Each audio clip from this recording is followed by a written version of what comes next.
সোণাপুৰৰ পৰা মই জুবিন গাৰ্গে কৈছো, ছিংগাপুৰত কোন সেইকেইটা তাত নাই নহয়। মই এতিয়া খাৰঘুলি কাহিলীৰ পৰা কতোৱে নাই। মই এতিয়া সোণাপুৰ, মাথো সোণাপুৰ।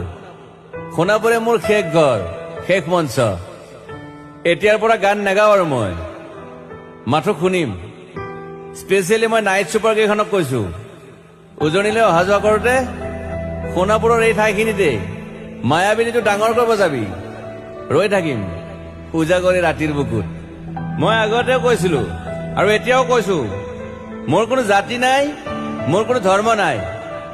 সৰু সজাত দেখুৱাই দিলো কোন হনে তাত ব্ৰাহ্মণ, কলিতা, আলী, ৰহমান, ডেকা, বড়ো, ৰাভা, পূজাৰী আৰু এইটো কি কয় নমাজ পঢ়াই যে মৌলবীও আহিছে সৰু সজালৈ। I love people, I love man. সেইবাবে মুখ্যমন্ত্ৰী